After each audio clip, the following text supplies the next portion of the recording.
What's up? What's up? What's up? What's going on, guys? Tuesday night, Comic News Weekly. Got some great topics to talk to you tonight. We're going to talk about some Comic-Con stuff. We're going to talk about Andy just went to Michigan Comic-Con, Motor City Comic-Con, golly, brain fart. And then we have Baltimore Comic-Con coming up this weekend that a bunch of us are going to. So we're going to talk a little bit about that. We have two new comic series that we're going to talk about, one from DC, one from Marvel. And we're going to talk about a live action movie. That's going to be the first topic we get into. A lot of people have been hankering for that. There's been talk about it for a while. But before we get into those topics, let's bring the crew in. We're running with the skeleton crew tonight, just four of us. But first off, we got the man himself from Tales from the Flip Side and about 16 million other podcasts. We got Brian Mcclay. What's up, brother? Crazy couple weeks news-wise, crazy couple weeks con-wise. I'm excited. I'm really excited. Yeah. I'm sad my Giants seasons is over. So on a check swing, which makes it even worse. Yeah. So shout out to Drew for the Dodgers fan from Wanted Comics. But we also have Indie Spotlight Series himself and Instagram and comicbookinvest.com. What's going on, Andy? Glad to be here, hanging with you guys tonight. Ready to get to it. I'm already tired Tuesday in the work week, but then this show's like that shot in the arm for me. So I always get excited about this and enjoy talking comics with friends and people in the live chat that are starting to roll in too. So welcome everyone that's coming to the live chat. And also we have Michigan news celebrity himself, Comic Man Andy. What's going on, buddy? I am pumped. I am amped, and I'm ready to push your buttons tonight, brother. Yeah. So I hope. Well, that's why we were running a little bit late, because now that Andy was on the news, he was like asking for powder and makeup and shit. No, not at all. We got into a little bit of a discussion that kind of ran late, so I apologize for that. Again, thanks everyone for coming into the chat right now. We got Mitch Joel here week in, week out. Kevin Hamilton. We got Andy T. Wonder who that guy is. Comic Man Andy. Breck Warren. So we got some Patreon members. We got some community members. It's always great. We have a great conversation. But we're going to get into the first topic tonight, and that is, it's kind of news, but it's not news, right? We've been talking about this for a while. And Michael B. Jordan, everyone knows him from Friday Night Lights, The Wire, Black Panther, Fruitful Station, everywhere. I mean, he's one of the hottest guys right now, and he has that production company going on. He is now producing that live action movie for Static Shock. We know there's the animation coming, but now we also have confirmation for that live action. And no doubt there's the new Static Shock series. We got people from, Kari Randolph, who's that awesome artist on Excellence. He's been doing a bunch of covers and art for that comic book series. So if you haven't been reading Static, you guys should pick it up, because it's actually been pretty good. And of course, the old 90s series, we saw that book kind of come up, go down. You know how that speculation cycle goes. You do hear murmurs of it, people go and pick it up, then nothing happens. Well, now it's happening, right? Yeah, thank God. I think if there's anything from that Milestone universe that needs to, get some love in, it's that Static, character, right? Static Shock. That's always kind of weirded me. I mean, the change from Static to Static Shock isn't that because it was never a Static Shock before, right? Yeah. Do you think they did that to like kind of take it from like that term static, kind of like what it meant, at the time was kind of like had a little bit of negative connotation, and then they put the Static Shock on it because of the TV show, or they did an animated series, I imagine. Yeah, I mean, I don't want to get into naming conventions and all the other stuff that goes around with, there's a new type of political correctness in yes, in the hobby and in general. So I don't want to definitely go and get into that too much. But the reason I bring it up is because, that's how I remember that character from that first run that you talked about, that Static run, that Milestone run. It was so good. Of course, I always talk about that 40th issue in that run, and how that's one of my favorite books that I always search for, that I never seem to find. So I'm, and the best part about it is that there's new fans that are figuring out about the series and the Milestone series. And I think there's a lot of movement to, the next character out of that Milestone series that we might see pushed up. Of course, they're going to do more animation from the Milestone stuff, which is good too. That just means another step. But what do we want? We all want live action. We all want live and I action. think there's still a lot of dollar bin fodder out there, especially with that Milestone. I mean, kudos to old partner on this channel, Jack, when we were doing, our top 10 of kind of underrated books. We had a whole thing on those Milestone books that they're still fairly cheap. They're starting to get a little bit of recognition, but you never know where you get a live action that comes into HBO Max, and then the HBO Max is a different beast and a different avenue for streaming now, especially when it comes to Warner Brothers, DC, Milestone. As things pick up, you need to have stuff that keeps people wanting to watch it, or you end up like Why the Last Man, I guess. But anyway, I'm excited, and I'm excited that Michael B. Jordan's attached to it, which that rumor's kind of been out there for, I'd say, almost a year or two, if not longer. Have they? Has there been any rumors about actors or actresses associated to it? Other than Michael B. Jordan, I guess. Yeah, I haven't heard yet. Yeah, I hadn't either. I think just his name on it now, I mean, officially, whatever, that it makes a difference, So I think it'll be good, but probably not my cup of tea, to be honest. I think it'll make some back issues go off, though. I do.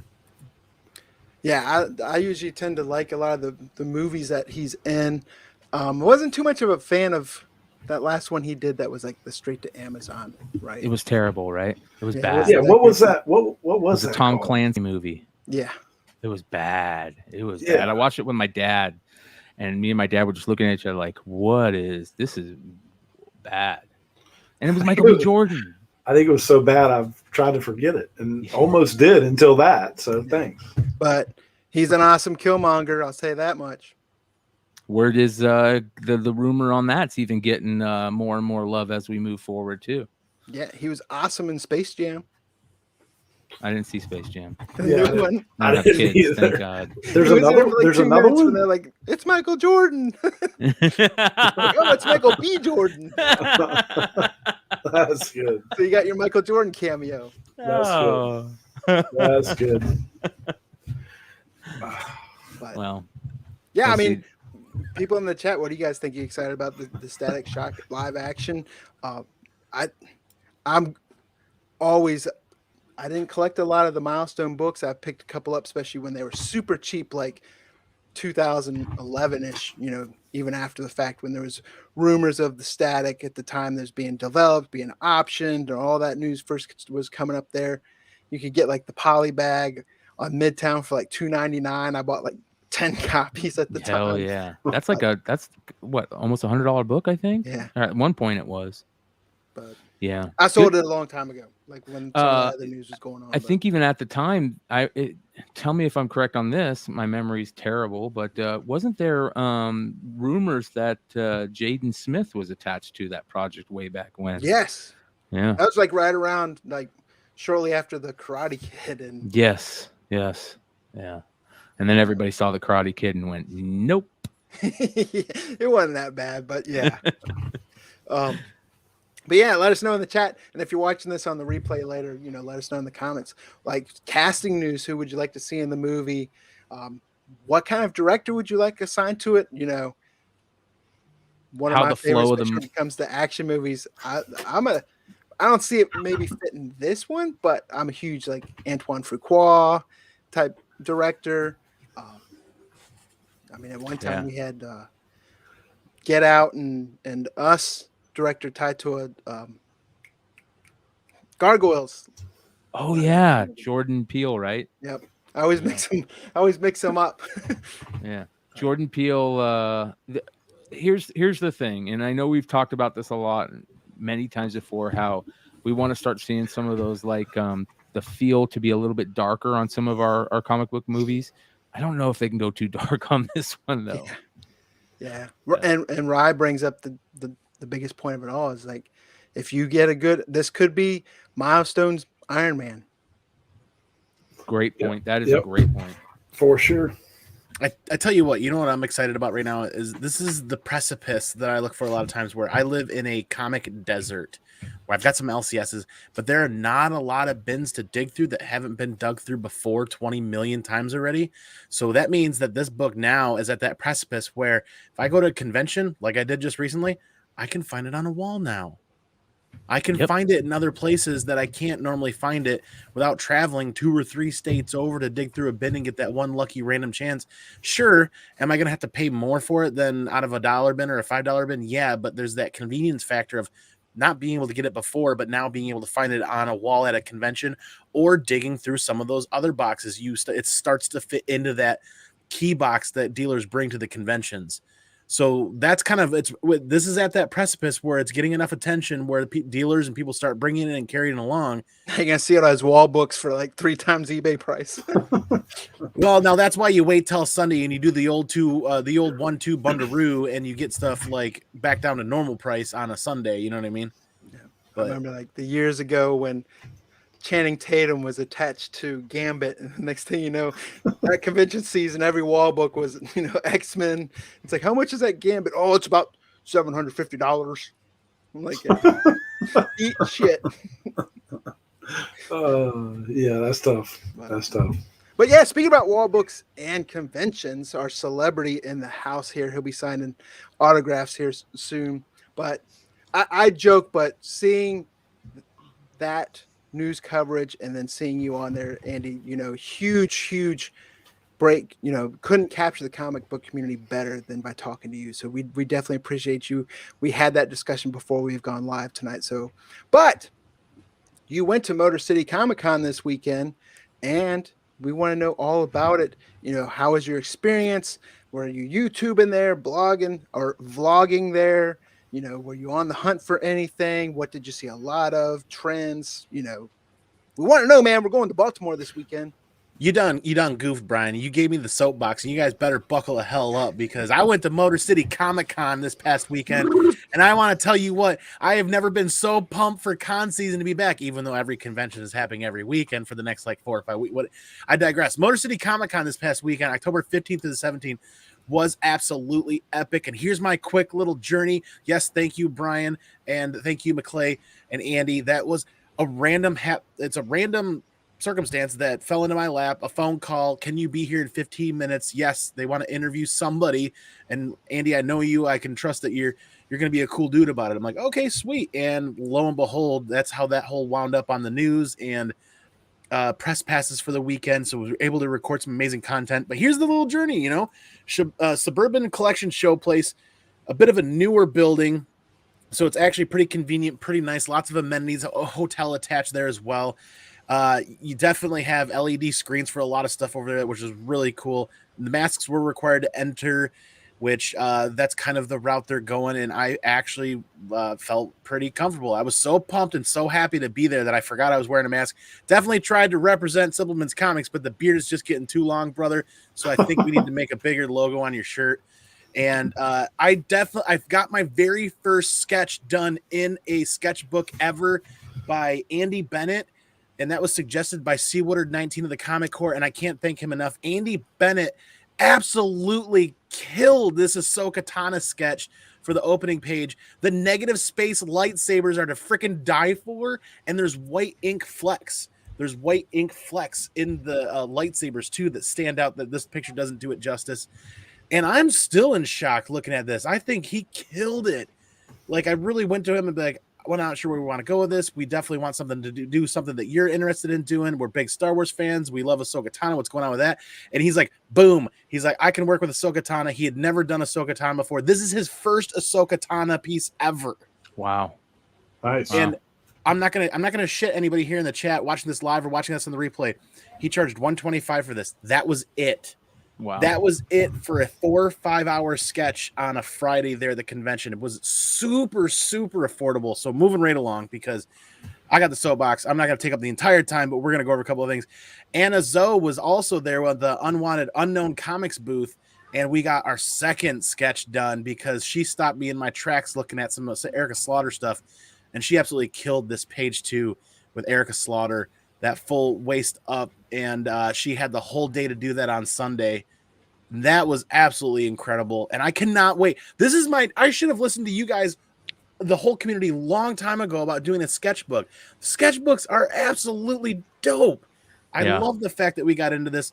But, the real MVP of the con was definitely our man Marco from Tales from the Flip Side, who definitely helped me navigate a couple of deals and kind of used his sage advice to help me figure a couple of things out with some other books. And we also ran into Dark Side Jedi from Lords of the Long Box. Ryan got to hang out and actually dug through some bins with him, and that was a great time. Got him connected on a book from a vendor out there that was super dope. He got a Captain Britain #1, if I remember correctly, with the mask still in it. Wow. But by far my favorite still my favorite cosplay of the show was good old Mr. T, because I pitied the fool that didn't go to Motor City Comic Con, and that was an absolute dope setup there. And I almost connected with a hunt book for the year, and we were so close. This Walking Dead 1 Black Label, Mature Readers Black Label. We almost connected. I was trying to trade some books to get to that point, and it just didn't quite work out. And I didn't think we were going to see a Walking Dead 1 at all at the convention. And our man Harley Lee, with his big booth, had that available, and I was so close and decided that we were just shy. What books did I get? I like those other horror books you had up on that rack there with that Walking Dead too. The other horror books? Yeah, suspense and oh god, yeah, there were so many good books at the convention. I figured without making this an entire show just about Motor City, I didn't want to show the other 80 pictures we took, but I got to give a big shout out to Local 4 over in Detroit, the news channel, and our man Tim, the photojournalist. We had a blast with. He is an amazing human being, and we had such a tremendously good time with somebody we'd never met before. He brought us in the news van and actually showed us the process of what photojournalism does when they go to an event or go to a convention and do all of that. So he brought us along for that entire experience, and that was a blast. And the press passes make for an amazing experience, being able to get in a couple hours early to do booth recording, some interviews. Actually, we've got full walkthroughs of Motor City that we're looking for to put some videos together on. And I actually did a couple other little content pieces in there that were amazingly fun to do with everybody at the convention walking around. It is good to be back in a convention, digging through comic books. I love the people watching in the cosplay. I really got to know, how pumped are you guys for Baltimore next weekend? I've been looking forward to it for a long time. I've never been to Baltimore, never been to the East Coast, so that'll be cool. I think. Hope you like to see bums. I'm used to that. Don't carry spare change around. Yeah. I don't think they'll have the dollar waters out. It might be a little chilly, but yeah.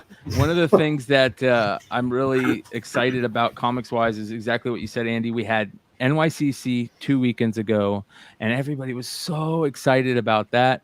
And then that carried over to Motor City Comic Con. The excitement totally continued. So I'm looking forward to see if the excitement will continue in Baltimore. And I also heard that Harley also had a little mishaps, and his whole wall fell at Motor City Comic Con. Yeah, we were there for that. We were actually with a couple other individuals on that same aisle, but over inside of another booth when it happened. And I everything worked out. From my understanding, is all the books made it back to him. Good. So thank God for good people at conventions, because people could have basically just grabbed him off the floor and walked away with him with all the commotion that was going on. So thankfully, it sounds like he got everything back. Yeah. Good. Good. Brian wasn't part of the pre-show when you said you weren't going to talk about that. Oh, I'm sorry. I didn't know. I'm sorry. I didn't know. No, it's giving you. He's like, I'm not going to bring that up, but yeah, the whole thing.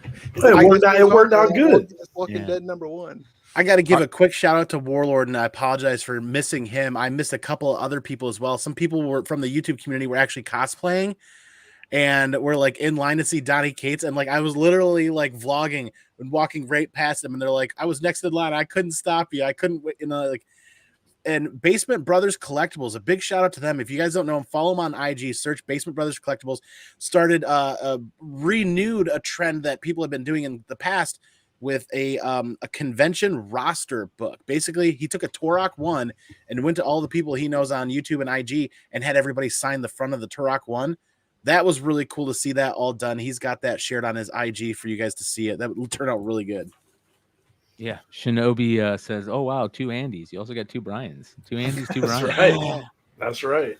A2B2. Yeah, A2B2. A2B2. That's crazy, man. It's our Star Wars Synchronicity. name. It's our Synchronicity. Star Wars name. Yeah, I'm gonna have to miss Baltimore, and it's killing me.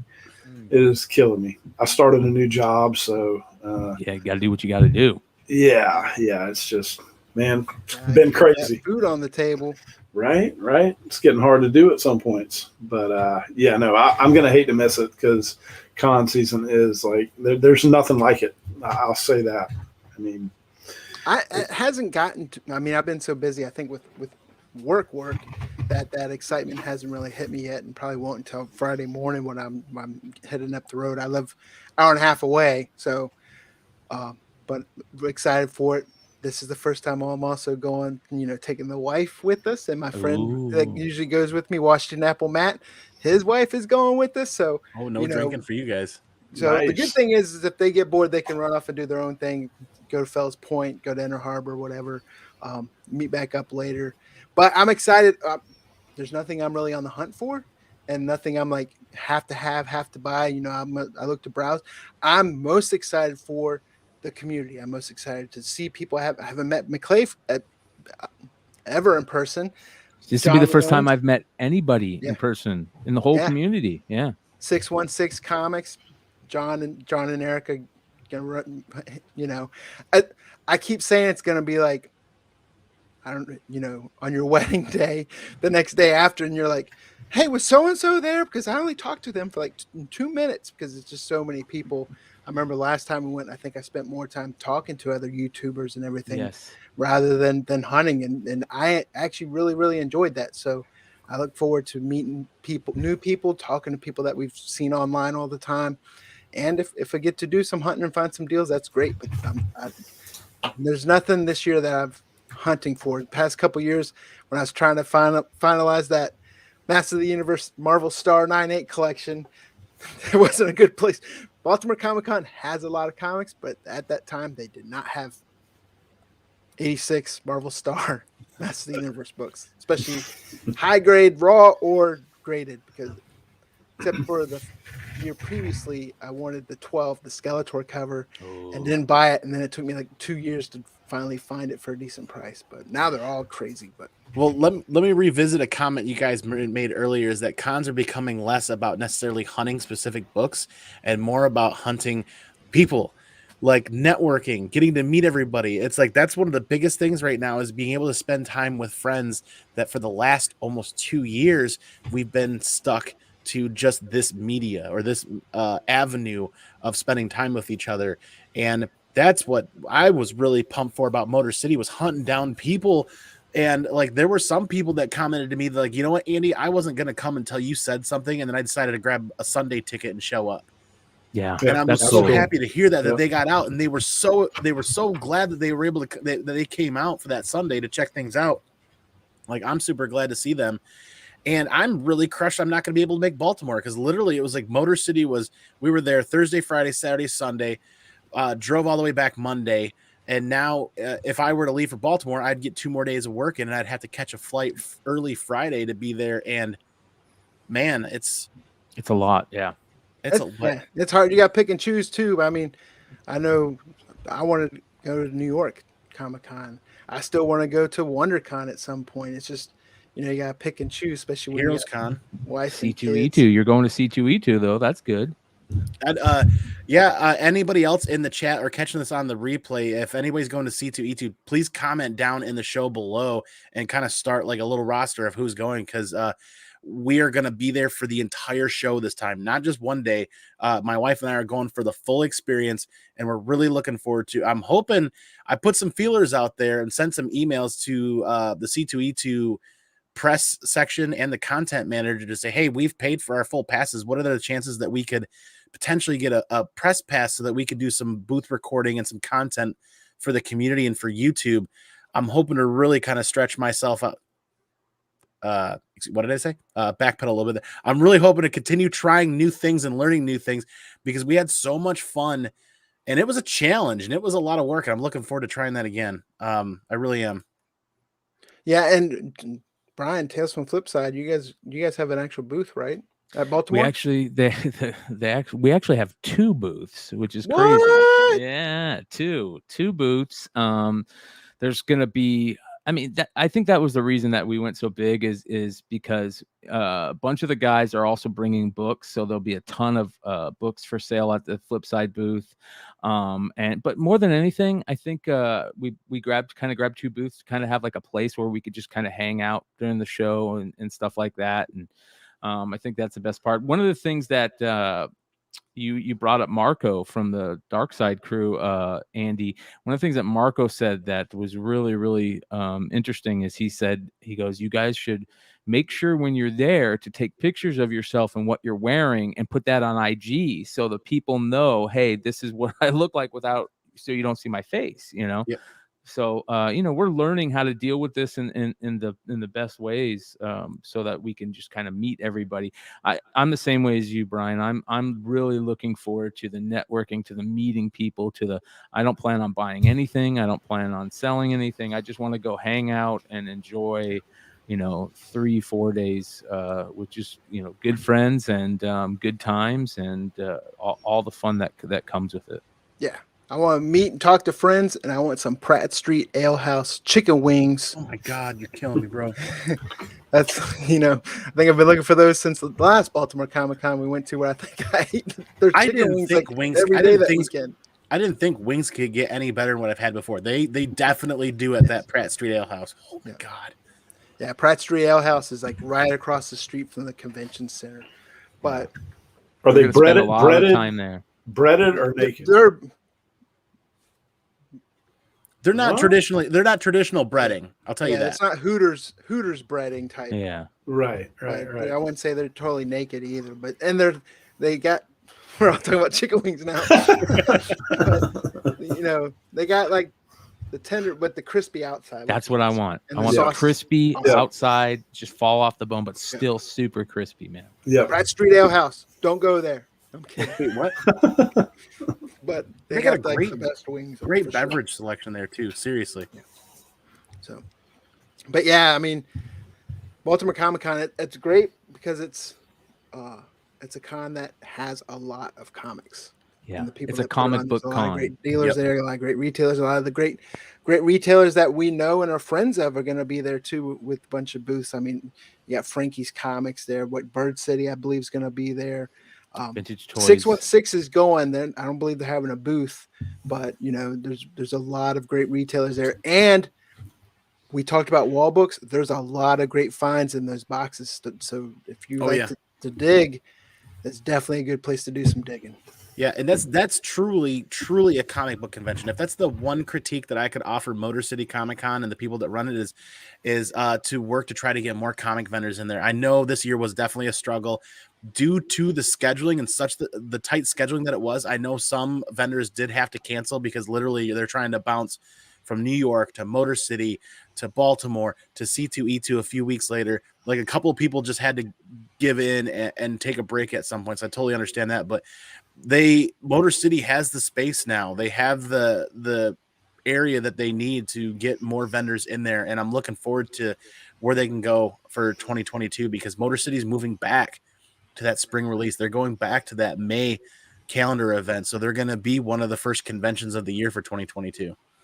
Yeah. That's kind of the weird thing is like, we say con season, but like, it's just cons, period. We haven't had cons for 2 years. Con season is like football season. That shit ain't ever over now. Yeah.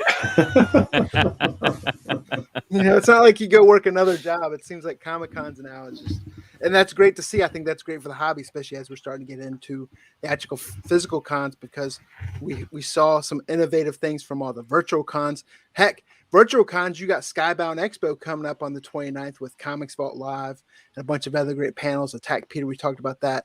So those virtual cons, there's stuff that's coming out of there, and the people that are great at it are sticking to it and hodgepodging their stuff in there. And on top of it, you got DC fandom that just happened where Static and a bunch of other DC media, movie, and all types of news came out of that we're not even really talking about tonight, but there's some great news out there for some of that. So I think there's that happy mix where we talked last week about how Snyder said there's the marriage of physical and digital comics you get the same thing with virtual and physical cons, right? So, Yep, no doubt. Yeah, I'm looking forward to all of it. I can't Yeah. wait. Can't wait till we get also. I know that they're talking about San Diego maybe doing some little con stuff coming in November. I yeah, don't know how big that's going to be, but once we get to back to the point where even the big huge ones are going off, and we're not getting all the cancellations and the artists and the creators. There's still a couple of cancellations for Motor City, but like I said, it was either schedule related or other areas. But like, dude, like, isn't Saratoga, New York has another convention going on this weekend? Yeah. Like, they just had New York Comic Con, and now there's another convention happening in New York. That's like, the schedule is nuts, man. Yeah. There's been a bunch of cancellations at Baltimore too, especially. They do still have a great artist alley, and if you have kids, it's a great con to take kids to. They have a great kids pavilion section there for getting kids into comics, and they do a bunch of panels with kids. So don't be scared. And I think under 10 kids get in for free. So, oh, that's cool. Yeah, that's really dope. Cool. Yeah, Yep. So, Yeah, that's nice. Yeah. But speaking of physical comics, we said we had 2 new series that were announced. And they're both kind of on the heels of movie or TV series. We know Disney Plus. We know She-Hulk's coming to Disney Plus. Well, now Marvel's also just announced that there's a new She-Hulk comic series coming in January that's supposed to get her back to her roots. Kind of, I feel like they're trying to get her back into that character that, hey, that TV series is going to be more about, right? And it's going to have, you got great covers by Adam Hughes and Jen Bartel, 2 blockbuster comic book artists, especially when it comes to some of those Hulk covers. So yeah. I think they're trying to pull out all the stops because She-Hulk to me is, I said She-Hulk. She-Hulk to me has kind of a niche following, but I think it's going to get more mainstream with that new Disney Plus series and everything that's coming out as well. You think we're going to get like an Ally McBeal style TV show where it's more about like the cases and stuff than it is about being a superhero, I think, right? Yeah. I think so. I think that's going to be like their law and order superhero, Yeah. I like your first point too. I mean, this book has got to be something pertaining to that, right? Like, it's not coincidental. Yeah, I mean, I didn't go to college for marketing. I took a marketing class in college, but it just makes sense to where, hey, if you're putting something kind of mainstream on Disney Plus, that people are going to be like, let's check this out and not really know what it's about, and then you follow it up with something in the comic book store, because if they watch you go, oh, this is a comic book, and now they can tie something to it right there that's tangible. And then if you like this, go back and buy, good comic book stores will be doing that as well. It's like, hey, if you like the show and you like this brand new series that's coming out, hey, let me tell you about these back issues or this story arcs or this, even if it's trade paperbacks, or you get them into floppies. I think getting any new readers into the hobby is always great, because we're always talking about, you always hear the bubbles bursting. I don't see it. If anything, the bubble just keeps expanding and expanding. Yeah, no, and I like the Bartel cover too. It's pretty good looking. Yeah, Jim Bartel's definitely. I mean, and Adam Hughes. I mean, I'm sure there's going to be a lot of other covers to that. I think Andy. I don't know if he was talking Comic Man. Andy was talking about one for this new series. If he was referencing another She-Hulk cover that he saw previously, but I can't find it still. Yeah. I'll admit I'm not a big She-Hulk fan. I like some of the covers, the J. Scott Campbell covers and stuff like that, but I've never She-Hulk's the greatest. Yeah, no, I'm not a huge She-Hulk fan either, but I mean, I'll give it a shot. I will do that. What about that first series ran for a long time too. Yeah. You remember that first series ran for like 40 or 50 issues or something like that. And it was always kind of a series, like She-Hulk was always kind of like that fill-in character, she was like fill in on Fantastic Four, fill in on she was like that character. But it's funny because I remember like that time period during the first Civil War run, and they had a bunch of tie-in issues in her short run at the time, which were pretty good. And that was like the first time that I actually remember being like, all right, She-Hulk can be a good character. She is, a niche character, like you said, Brian, finding her niche, right? And I think that the way that they're Marvel is, and I'm not going to say Marvel. I feel like, we always talk Kevin Feige, but that whole team over there is so good about, putting these characters in the right situations and coming up with cool new ideas and all that type of stuff. But like Drew says, that 2005 series, there's some really good Greg Horn covers in there, and even that second series that Marvel did. There was some, with those like risque covers that they did, the homages to her own covers where she kept on saying, if you don't buy my book, I'm going to destroy all the X-Men books and stuff like that. So they knew like what they had with that character. But it'll be Drew very brought interesting. up a good point in his comment that they had up on the screen there for a while. Those Greg Horn. That's kind of like, remember when the Greg Horn Emma Frost covers took off for a while too? Yes. So that series sucked, but those covers were awesome. Yeah. And Marvel, that he did that Marvel series, that weird series. I still think Marvel and DC we talk about this marketing. I think they still make a huge marketing mistake where you have like the Feiges and the people comic people doing these comic shows and movies now, that when the credits are coming up, just like the CW used to do with their stupid coffee house music that was in Dawson's Creek. If you like this, download this on iTunes. Yeah. Do that with the comic books. Hey, in this show, these were, if you like this show, these were the comic books that these arcs were based off of, and put cover art up there. You're going to bring more people in that way. And then they go to the comic book store and look for those covers. And they can get them the new series, the trade paperbacks, but show people, what's in there. Of course, the problem with that is you're going to have the shows going, if you like that, look at these books. And then people are going to be all pissed off because they talked about it first. Yeah. Yep. Yeah. That's the one I was talking about. Kevin's got it right there. The Ji-Hung Lee variant for She-Hulk 1. That's the one where she's holding the barbell and there's chains dripping off it. And then, like, God bless. Is that from the previous Hulk? She-Hulk, like the She-Hulk series that was just called Hulk? I think this is an exclusive for the next one. Well, it does say Hulk on the cover, but yeah. Let me see if I can share this real quick. This is the one I was talking about that I was pretty much falling in love with, even though I'm not a She-Hulk fan. And I don't know if it'll let me really. That's very nice. I'm having a hard time actually zooming in on the cover, but yeah, what? Okay. Yeah, that's really good, man. There we go. That's a really good, dope cover. Yeah, I like that one. That one I can see doing well. I can't stop staring at it. They could do Marat Michaels "Do You Poo" cover of that, but make him look like Richard Simmons. That's actually not. That's the set, the variant cover set. Is there a Virgin or am I cross-eyed? It looks like it's only $45 on his website. Yeah, trade and a Virgin is only $45 on his website. Only $45. Yeah, so, but that's not the She-Hulk. That's the new Hulk book that's coming out, right? Okay, I believe, it just has She-Hulk on the cover. Al Ewing's new run on Hulk, or on She-Hulk, or on Hulk. Who knows? It's got to be Hulk, like Brian's saying. What's the one? Isn't Donny Cates doing a Hulk book? I thought they were flipping, right? Al Ewing is now doing.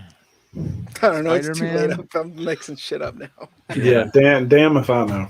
I'm just gonna dig myself a hole. Yeah, like, this guy doesn't even know about comics, and he's on there talking. Dear.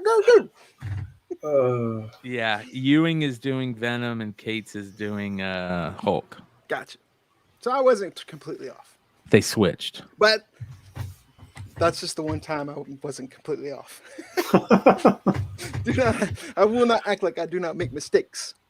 But and on top of that, DC's got a new series too. I know there's a bunch of Batman books out there, a bunch of Batman titles. I think there might be more Batman titles than X-Men titles right now. But this is one I'm excited for. I didn't know whether to talk about this one or we also know Chip Zdarsky's Daredevil run. Just the last issue hit FOC, but he's doing some other Daredevil stories. He's doing Elektra Daredevil, but he's also doing this Batman the Night Chip Zdarsky. This is like I think a 10-issue, 11-issue run, and it's supposed to capture like that period right before he actually becomes, Batman. And you got Chip Zdarsky in there. There's some great covers as well. You have Greg Capullo in there. You have Carmine Di Giandomenico, who I'm glad you said that name. Yeah. I've been looking at that name over and over, being like, how do you say this? How do you say that again. I'm gonna need to hear you say it twice. Yeah. Carmine Mufasa. Domenico. That's good. That was good. Indubitably. But he also, whenever I hear that name, he's done a bunch of work for DC Comics, but he's done some of the best Flash covers, especially in like the New 52 run. But you got Greg Capullo in there, of course. Who really phoned that in? Yeah, and I was so excited for that. I'm like, oh, Greg Capullo, Batman, hell yeah! And then I'm like, what is that? So is that Eminem in the middle? That's Slim Shady. Yeah, that's Deadliest Catch. It's Deadliest Catch. Yeah. Oh, okay. That's Deadliest Catch Batman.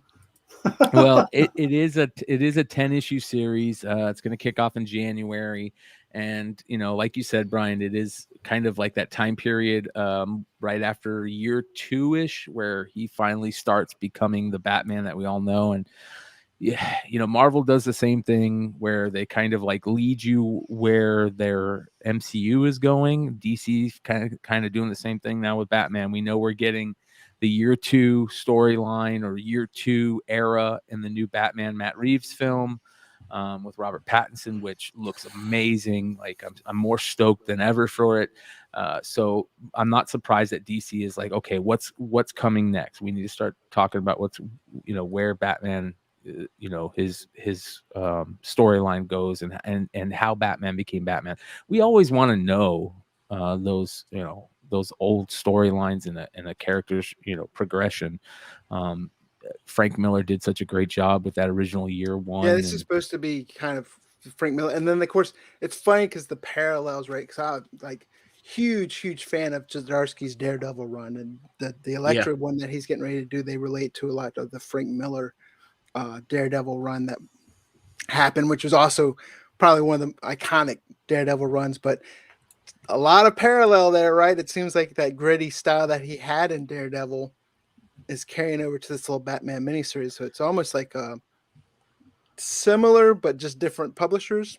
Which I'm cool with because I don't know about you guys, but Batman to me is always better when he's gritty. Like when Batman's street level. Yeah, street level. Yep. And I think that's why we're all so stoked about the Matt Reeves Batman, because it kind of has that feel to it, which is great. And there's certain characters that you really want writers, different writers to take shots at. Batman's one of them. You always want to see what a writer could do with Batman and this and that. I know Zdarsky is just like you said, he's a fan favorite. He's also taking over. He already took over a crossover, I believe, which is interesting. So, there's certain writers out there that we just want to see them do our favorite characters. And I hope it's good. I hope, we're going to be talking about it like we talked about, the Snyder Capullo run back in the day. I know it's only a 10-issue miniseries, or a 10-issue series. Kind of reminds me of like that, what was it, Sean Murphy that did his little series, and then it ended up getting a volume 2 to it. So let's see if we can get a volume 2. If this is good enough, we can get a volume 2 to it, or more stories down the line. That would be really, really cool. Zdarsky's he's sneaky good. Like I don't think a lot of people even know how good he is. Yeah, because you often expect a lot of like the humorous side of him, because he's funny as fuck, right? But he's so good at writing some of that, like Stillwater. Yeah, raw, raw, gritty, just good stuff.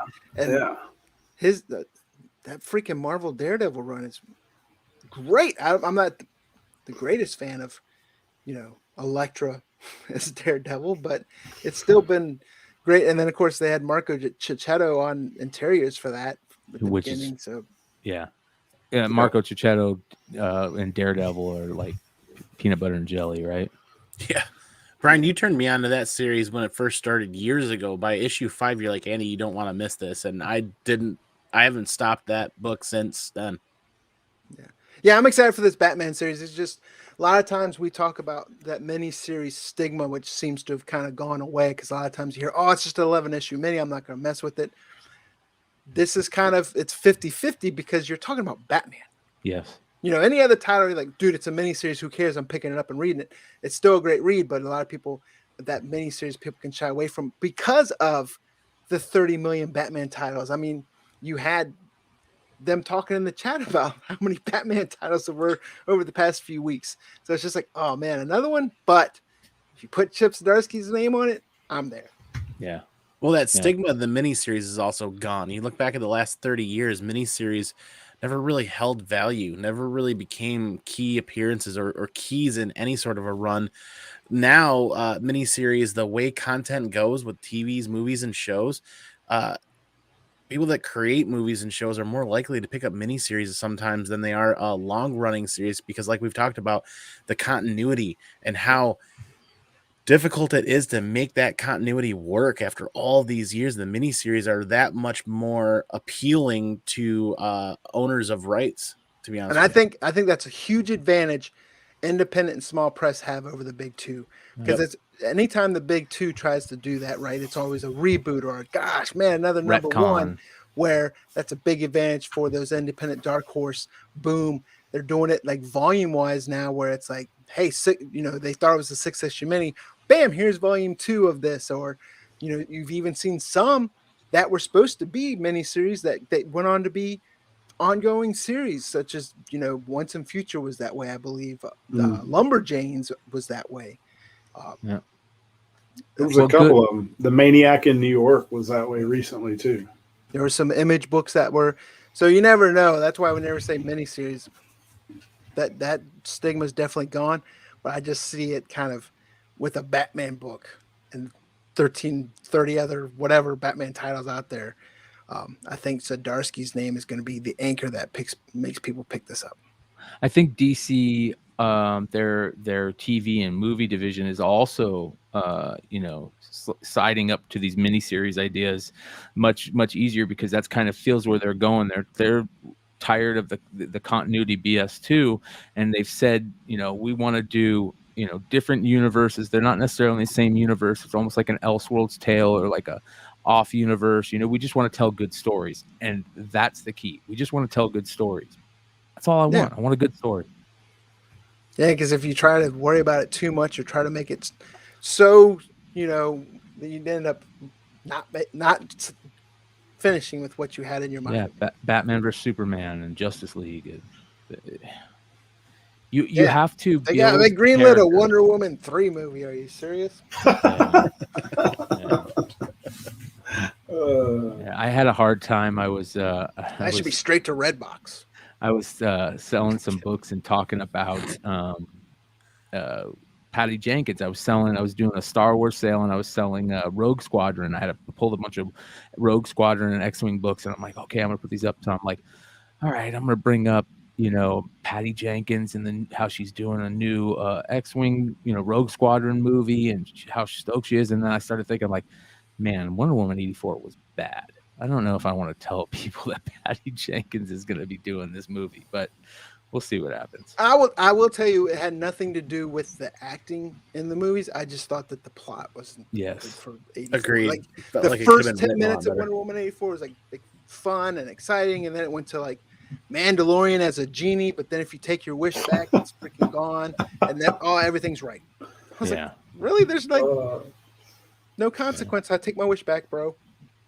Yeah, it was bad. Mandalorian as a genie. That's good. I like it. But we talked about 2 new series. Tomorrow is New Comic Book Day, or today if you're DC or Lunar Distribution, right? So I'm sure there's Penguin horror stories still, but either way, New Comic Book Day. So we're gonna go through, and what are you guys picking? What's your book for tomorrow? I've got one real quick. So I messed up. I messed up last week and gave my picks for this week last week. I wish you guys would have let me know. Damn it! But everything's all messed up right now. Sorry. That's my one last thing for no spoilers, but Last week I mentioned Ant, and I mentioned the Fantastic Four books. Those are books coming out this week, so be on the lookout for those. I really love that Fantastic Four cover. I think it's really good. But this series, I've always loved the Vader's Castle series, and they're winding down, and I don't know. This series has just been so good, and I know IDW is sounds like there's rumors that they're losing the Star Wars brand. Which is a bummer because this series was so good, and I really think that their IDW High Republic Adventure series is really good. But I'm a sucker for this Jackson character. I love the Space Rabbit character because he was just so goofy when I was a kid, and he's one of those characters kind of like a Spider Ham that we all kind of just fall in love with just because it's so goofy, and it's cool to see him pop back up in series and stuff. And I always like the anthology type tales that you get with certain Star Wars book, like the Star Wars Tales series that happened years back. Was such a good series because it had 2 or 3 stories in each book that were short but really good stories, anthologies, told you background about the universe. And this is more towards just like telling good, like creepy type stories in the Star Wars universe. And who doesn't love Darth Vader? One of probably the greatest villain ever created, in my opinion, other than like Satan. You know what I mean? Like there's certain characters that you just, and when you see Darth Vader, it's just like cool. I disagree. I think Scar from Lion King. Joker's a close second. I think Joker's a close second. So that's what I'm picking up this week. What about you, Mr. Indie Spotlight? Gunslinger Spawn for me. I'm ready for it. I like the character. Ready to see him in his own thing, like see how it develops, see what new characters he may meet along the way. So I'm ready to check that one out. I heard in the Patreon Discord today that Gunslinger Spawn got delayed. Anyone know? Did it get delayed? Dude, I hope not. Yeah, I hadn't heard that. I've heard a lot of Image books did, but I hadn't heard that one. Yeah, that was today at right around 9 p.m. Wow. That's why we were late. If that's the case, then pretty much all my picks for this week are not even happening. So I don't know. Yeah. Well, we'll get to that in your one more thing, I'm sure. Yeah. El Beardo Jefe. Speaking of delays, I was fully prepared to get completely dumped on this week with House of Slaughter.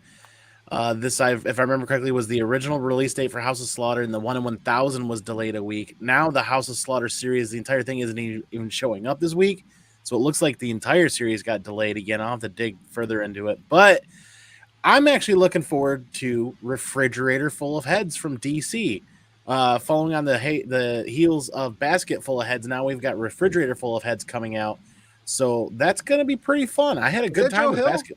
Yeah, Joe Hill. It was a good time with Basket Full of Heads, and that cover is super creepy with obviously a refrigerator with a head in it, and the axe from Basket Full of Heads is making an appearance on the cover here, so kind of makes you wonder how this is going. I still think when those Joe Hill books, the DC Black Label books came out, they caught a little heat, right? And people were talking about them. That heat, I think, has kind of died down. But I think those books are still great, especially long term, because horror comics, they have like this weird, you never know kind of thing, especially with a writer like Joe Hill. Right. And well, it's a Joe Hill presents Hill House Comics, but it's being written by Rio Ewers. Gotcha. Because I was fully expecting. I saw Joe Hill's name on the cover, and then I looked. Like I said, I don't ever make mistakes. Never. I do constantly. Oh, dang. This cover B is actually looking pretty dope for that Refrigerator Full of Heads. Kind of a little bit of an homage to Jaws, if you will. That is a cool cover. Yeah, it is. Yep. For sure. Somebody was saying that there's a Jock cover, a Catwoman cover, Lonely City Jock variant. I gotta find that. Up, man. I can't find it. I'm still ahead, Brian. I'm excited for the Master of the Universe Revelations. The A covers, Dave Wilkins, can't go wrong there. But there's also a sweet ass Arthur Adams variant for that. That's got like the whole. It reminds you like that '80s poster that you always see, where it's got all the characters there, and it's not the crappy Netflix crap. You know, it reminds you of the '80s He-Man that you're used to, even though it is tied to the Netflix. And I don't want to say the Netflix is crappy because we gotta wait for the full library of that, because you never know. The second volume from Kevin Smith could be exceptional. Art Adams is that like I think you hit it on the head, Brian, the way you explained Art Adams, like that poster style. He's so good at doing that, like drawing multiple characters and all that. His line art is always just like really detailed, but it's almost that nostalgia type of art too, not like, and there's nothing against it, but a lot of stuff now is the digital and you know, like the Art Germ or the Jang or the, but Art Adams is definitely that classic feel, that classic comic book feel. There's your Jacques Catwoman, Lonely City. That's good. That's like a Playbill cover almost. Yeah. Mm-hmm. That's good. What's it got? It's the city up there above her head. Is that what it is? That's pretty cool. That's the jungle where dreams are made of. This He-Man cover you were talking about, I shared it, Andy. I just want to bring it up because I want to mention one thing about the series that I really loved. I really loved how they played out Moss Man. They did such a good job. That's one of the things about that series that was a very big positive for me, was how they did Moss Man and a couple other characters. But Moss Man was so good in that series. They made Orko better too. I will give them that. Yes. Orko was much improved. Orko was like the original Jar Jar Binks back in the day. Yes. Same with the robot. What was the robot character again? Is it Roboto? I forget his name. Man at Arms, man. He needs a redemption arc. Yes. From the first Netflix. Adam needs a redemption arc. Holy cow. Let's get some good Adam stories. Yeah. He-Man stories. So that's our new comic book day picks. There's a lot of great picks in the chat too. So if you guys are watching on replay and don't have the chat up, check out the chat because there's some great picks in there. And if you are watching, let us know what you guys are picking up. There are also the Comic Vet, right? YouTube channel. He does a live stream now every new comic book day where he has a bunch of community members popping in, popping out, showing, hey, this is my haul. This is what I picked up. So one great big community. So make sure you guys check out the Comic Vet and that YouTube channel and check out a bunch of people's hauls there as well. Actually, while you guys are talking, let me pull that link up and share it in the chat. Yeah, definitely do. And we're excited for Baltimore. I was about to say one more thing, but I didn't want to catch Andy off guard when he's trying to find a link and then hit the one more thing bumper. Well, you spoke about the community aspect and stuff. I think that's the most important thing about what we do, bringing new community or new channels, new people that some people haven't heard of, and kind of like upping those people that are doing a good job out there. And I think we take it for granted because we talk to a lot of people behind the scenes, whether it's through Instagram DM, Google Chat. A lot of people doing YouTube channels talk to each other, and it is one big community. I just think we, myself especially, can do a better job of, bringing those people's names out and letting others know about it, because that's what the community is about. And I will tell you this: if you are thinking about doing a YouTube channel yourself, do it. Yes. Don't, like we always say, and I know I've said it a bunch of times, there might be 10 million YouTube comic book channels, but there is only one you, and your personality is what makes your channel you. And don't be scared. All you need is a iPhone and internet in today's world to start a channel. It doesn't have to be, and everyone gets in.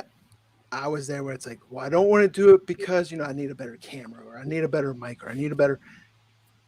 Then it's just kind of like, I kept finding another reason to not do stuff. Yes, you hit the nail on the head. iPhones have way better cameras and way better abilities on them now than any of the cameras that you can plug into a PC. Yeah. Mm-hmm. And I won't say just iPhones either. I mean, I'm an iPhone owner, but Samsung, today's cell phone technology is fantastic. And you can also, if you're not happy with the mic that's on that, you can find a cheap plug-in mic that goes right into it, and you're off and running.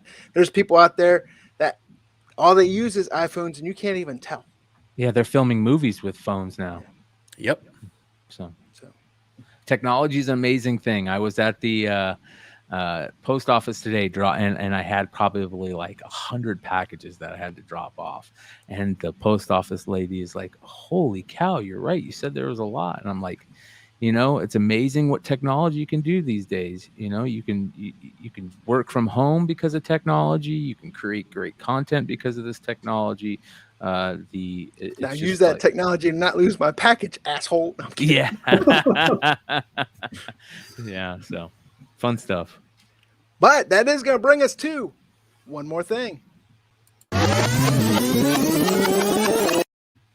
right, we're going to go around the four of us tonight. One more thing. Let's start with Tomberlin because he was trying to spoil his own one more thing a little bit ago, and I have and it's a good one. It's a doozy.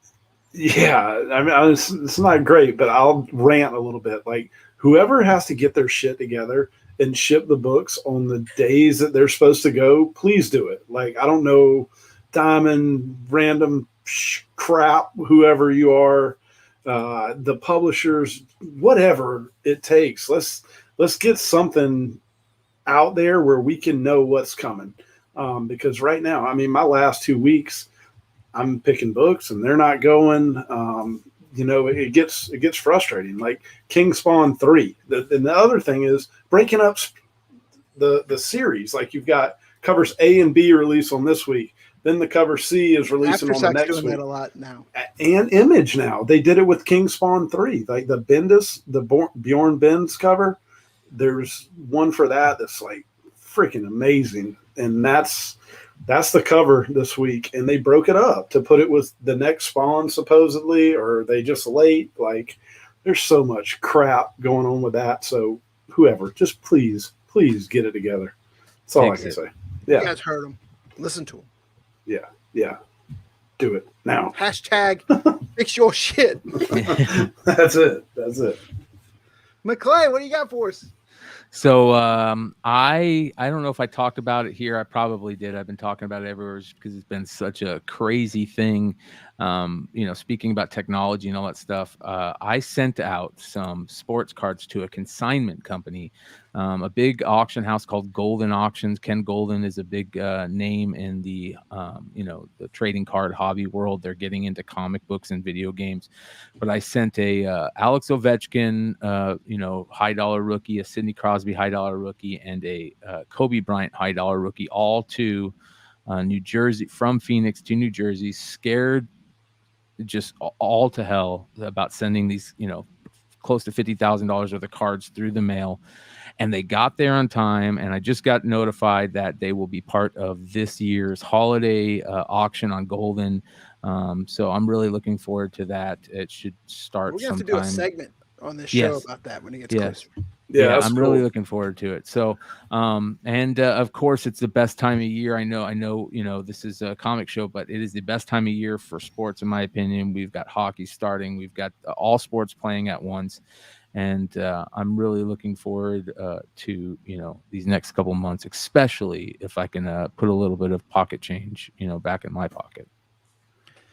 Yeah, all I got left for right now is to root for the Capitals because, Redskins, that Washington football team stands for we're fucking terrible, evidently. Yeah. Florida State, not much there. Dodgers, they ruined my Giants, but I'm super happy for the Giants season. But it's still great to going into Capitals mode now. So let's go all caps. But one last thing, Baltimore. If you guys are going to Baltimore, make sure you guys check out Tales from Flipside's booth. There's a bunch of other great retailers there. I do want to give a shout out to Drew at Wanted Comics. He sent some books that we're going to be giving away here very soon, probably next week, right? So, we got some Tony Fleece signed covers here. I'm trying to get out of the glare. We got that Red Sonja Stray Dogs. We got some Stray Dogs Friday 13th. And then we got some J.G. Jones. This is that painted cover, watercolor cover, right? Yep. And beautiful. They're autographed by J.G. Jones and Tony Fleece. So we will be giving those away next Tuesday on this live stream. So tune into that. And I will put it up on Instagram as well. But if you are at Baltimore, and you see people, and come out and say hi. I will tell you, I'm the worst with names, so I do not mean to be an asshole in any way. I recognize faces more than I know names. I forgot the name for Motor City Comic Con tonight. I was like Michigan and stuff and motorboating. But I'm right there with you, dude. yeah, and like I said, I guess you could say I am an asshole like that because I should remember names, but I need to start taking my ginkgo. I'm about to turn, I'm in my mid 40s almost here next month. Alpha brain. Yeah, I'm getting, stuff doesn't stay in, it goes out now as it comes in. But either way, hope to see you guys at Baltimore. Look forward to seeing you, Brian. Sorry, Tomlin, you can't make it. Sorry, Beardo can't make it. The B2s will be there. The A2s are. Yeah, booth number 1906. What I'm hearing is this is the convention for the B team, and the A team's gonna. That's what I heard too. Just keep thinking that. Too. Whatever makes you fall asleep better at night. Anyways, definitely appreciate you guys in the chat each and every week. Love it. Great conversation. I think this show is finally kind of got its footing. So I love everything about that and love the community that we got going on. And with that being said, guys, it's Brian Silverman's Comics. See you guys in the next video. Peace. Look. They talking like they don't know a king when they see one. See him in person, he take it back like a refund. Ballin' with my brothers, all my playing D1. Daily checking chicken, he gon' spin it watching reruns.